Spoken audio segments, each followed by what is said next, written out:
to another vlog. So before I sort of get into it all, obviously there's some big things to touch upon. The main one being that after Colchester, which I was at, and I actually have to apologise because my uploads recently have been shocking, but you know, I'm working Monday to Friday and also having college at the same time, so I have to balance it out, and it's quite stressful, so I don't get much time. And then obviously my time at the weekend, I'm always at football. On a Saturday I could be anywhere in the country. On a Sunday I just want to rest and I don't get home till late and I just want to sleep. So I have been lazy on that, and I do hold my hands up and I do apologise because you know, I should be doing a lot better with that, and I know that, and from now on, this point onwards, it will go back to normal. But there was a massive thing that happened, obviously, with Ross Embleton stepping down, which I was at the Colchester game. It was a frustrating afternoon, a 2-1 defeat, which we probably could have come back and equalised, but the performance wasn't brilliant, and it always takes us, you know, to concede a goal or two to get going, but we won't get into that. Something happened there where a fan went up to Ross Embleton's wife when she was with her kids and basically said that he didn't think Ross was the right man for the job, so it caused a whole load of, you know, drama on Twitter at the game. I just don't get an individual going up to somebody's wife when she's got her children with her and slagging off her husband. I don't get what you achieve out of it. Maybe this is the result, that he stepped down because he can't handle having abuse towards his family, because that's not on. But I don't know. Ross, as everybody knows on here, he always had my full support, and I will continue to give him that support, you know, for as long as he's in charge and as long as he's at the club, because what that man's done, stepping up in what would be, I think personally, the hardest job in football, to come in after the high we had of winning the National League last season, and you know, to come into a role after you know, much loved Justin passed away, and to fill that role, you know, he was irreplaceable for us, and you know, Ross Embleton was the only man for the job, and that takes courage, you know. And for that, I'll always respect him and love him for that, because he's a Orient man through and through, supports the club. He's had so many roles at the club. He loves this club as much as we all do. And yeah, I can't thank him enough. And I don't know if you'll watch this, but Ross, if you're watching this, then from me, I thank you so much for what you've done for this football club. You know, coming into that role, because you didn't have to do it and you didn't have to put that pressure on yourself, but you have. And you've done, yeah, you know, it's not been the easiest of times, of course, but you've done yourself proud, and you've done the club proud, and you've done us as fans proud. But moving on to today's game at home to Port Vale, a dangerous team, a team that haven't won a league game on the road since March, so that's typical, isn't it? You know, a record like that, they'll probably come to us and do a job on us today. And the way we're playing, you know, wouldn't put it past us. They're, you know, in around 13th, I think, so they're an up and down kind of team. Mid-table, they're inconsistent, obviously that's why they're there. But it's a good game, especially for us at home, to try and pick up a win. Personally, you know, because of the mess we find ourselves in a little bit, you'd have to say that a win would be the only good, you know, the only acceptable outcome, unless obviously you score a late equaliser or something like that. But yeah, we have to go out and attack and win this game, for me personally. Port Vale fans that are watching this will obviously come to our ground and are in this game thinking that they should win as well because of where we are in the league, and that's fair enough. It's a game that could swing either way, and hopefully in our favour. Team news wise, I think you've got to make some big calls. I think you've got to drop certain players, drop Brill, drop Widdowson, get Clay back in there. You know, there's some big decisions that need to be made, because you know, we haven't been good enough as a team. So hopefully we'll see some different faces in the lineup, and hopefully we'll be able to get the 3 points. My score prediction today, I'm gonna go for, I think there could be goals in this game.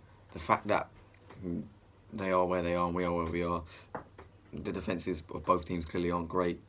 So I'm going to go for a 3-2 Orient win. But let's get down to Brisbane Road. Up the O's.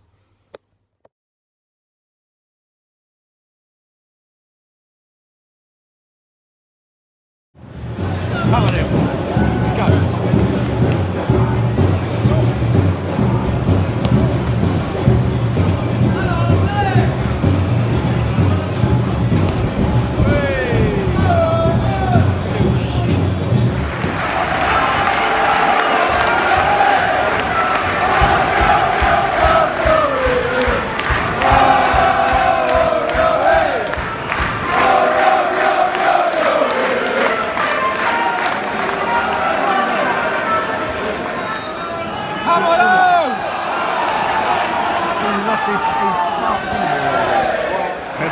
Good ball from Wilkinson.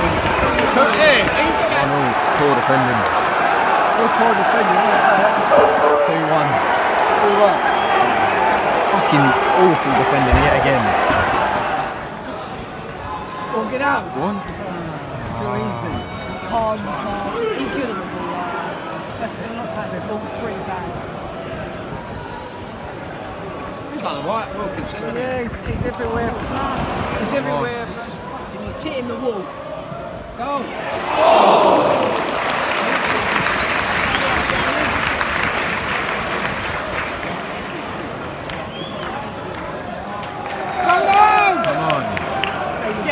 Harold's on for Equiteta, so we're going to.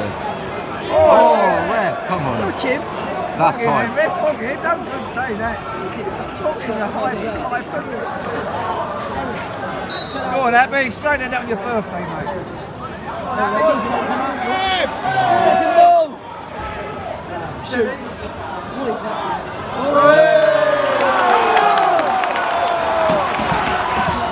Come on, boys. Some of that here, running on it. What a ball.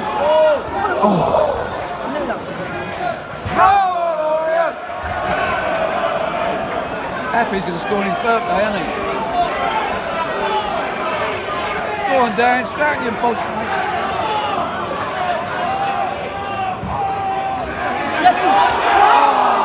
Trophy on for play. Good positive stuff. I'm making it inside. Anything shit ball. Mark.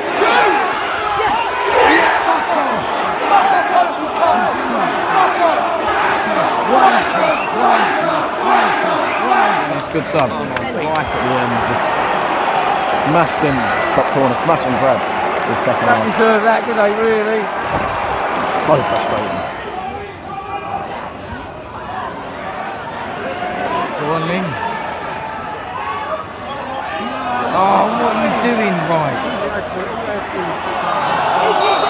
What? 6 minutes over. Come on, boy.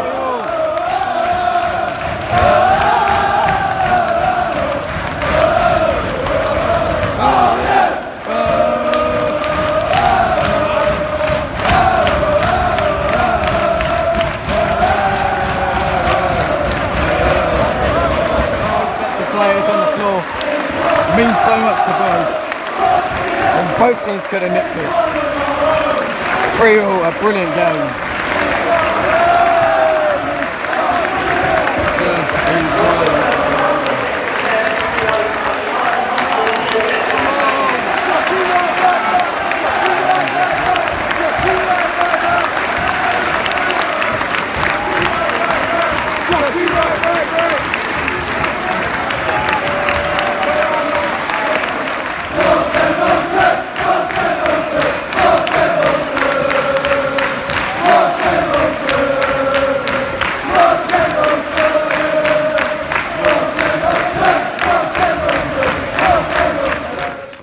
Can now see I am back from the game, and in the end with a smile on my face, because a very late last minute equaliser has earned us a point today.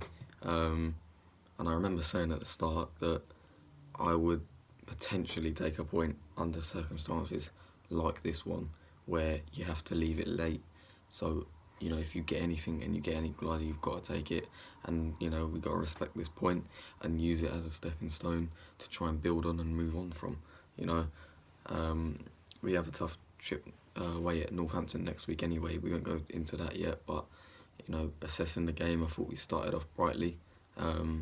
Managed to get ourselves in front very early on, inside a few minutes, and for the first half it went sort of downhill from there really.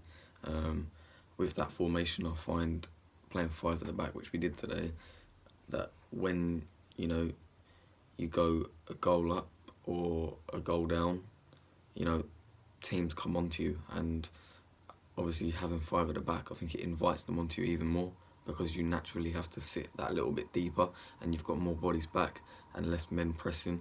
You know, you have a lot of space if you're a opposition team playing against 5 at the back, especially in the middle of the park where you can overrun our midfield, and that happened quite a lot, especially in the first half.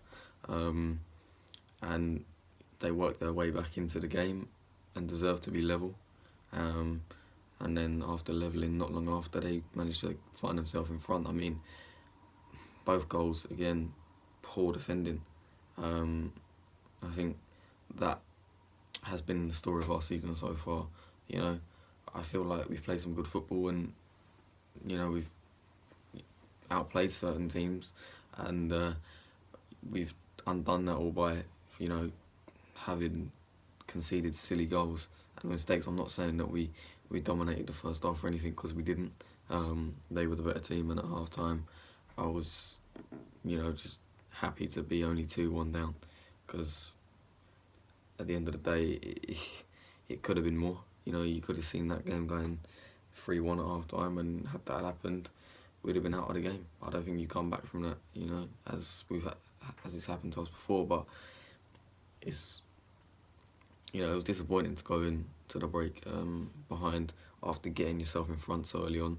You know, you want to push on from that point, and we didn't. Like I say, we sat deeper and we invited us pressure onto ourselves, and they got in front and they deserved it. And, you know, at half time, I can't complain with the terms of the scoreline. I thought they deserved to be in front.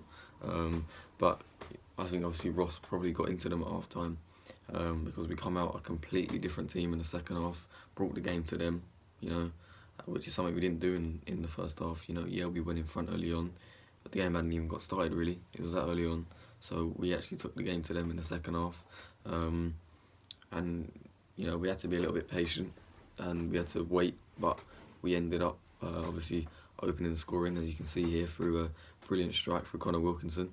A fantastic strike with his left foot as well, which brought us level. And at that point, I think we've got the momentum, and, you know, if you're thinking anyone's going to go on and maybe win this game, you'd have thought it'd been us.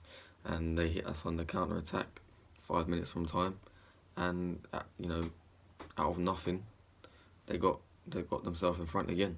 You know, with literally not much time left. So, and then obviously 6 minutes added time. So after they scored their goal, we had about 9 minutes to rescue a point, and we left it late, and we did in about the 93rd minute through Josh Wright equaliser, who scored 2 goals today, 2 headers, and obviously I'm very pleased for him. He's now our top scorer. But even after we got that equaliser with a couple of minutes to go, we were proper throwing everything at him. We had a real scrappy effort in the box, in their box, literally with about 30 seconds to go, and had it dropped to our player, one of our players, and with, you know, nobody around them to get a shot off, we'd have probably end up coming back and winning the game. But, you know, I have to praise the team's character today to come back, you know, twice, you know, from losing positions, to pick yourself up like that. It's impressive, especially, like I say, when you know, you concede that late, and it's so demoralising, where you could just sort of accept it and accept that was going to be that. But obviously we kept going till the end, and in the end I think got what we deserved, a point. You know, second half was a complete contrast to the first. and there was so much more positive signs, and you've got to take that into next week away at Northampton. Another tough game, but we've got to win somewhere, and you know it needs to happen as soon as possible. I'll respect the point today. I think this game could have gone either way really. When you think about it, they could have been out of sight in the first half, and you know we should have probably got ourselves in front in the second, which tells you everything, that a draw was probably a great result, and a fair result and reflection of the performance for both teams. If I was Port Vale, I'd be a little bit gutted obviously conceding the time they did, but if you look and fairly assess the game, a point was probably the fair result. Obviously it's a very entertaining game for the neutral as well, and obviously to be involved in it. I think this is the kind of game that I certainly missed in terms of being out of the Football League. Games like this with that edge to it, you know. Port Vale had a decent following, quite, you know, loud, and there was a lot of banter and gesturing going on in the stands, and you missed that obviously with away attendances being so small in non-league. You know, you don't feel there's that competitive edge as much to the game, and today had an edge on it, and it was nice to have that feeling, and then also to sort of get the last laugh as well. So yeah, all I've got to say is we've got to try and take that into next Saturday away at Northampton. Another very, very tough test for us. We seem to be up against all the informed teams, but you know, it is what it is. We've got to keep going. We've got to keep ploughing through, and I'm sure we'll do that. When the new manager comes in, I don't know. I doubt you'd see anyone in before Saturday. I think you've probably got to give it another week or two yet. And I'll be watching obviously with very, you know, interestedly to see what happens in that. But yeah, it's a well-earned point, and given the circumstances today, and a point that I will take. I want to mention somebody that came up to me at the end of the game in South Stand, saying about how he watched my videos last season when he lives abroad, and obviously he couldn't be here all the time for our league winning title season. And yeah, he you know, it was a nice comment from him, so thank you very much for that, mate, and it was nice to meet you. So yeah, decent result today, decent point, and we'll take it given the circumstances. So that is it for this video. Please like, comment and subscribe, and then I'll see you away at Northampton next week. Up the O's, keep the faith.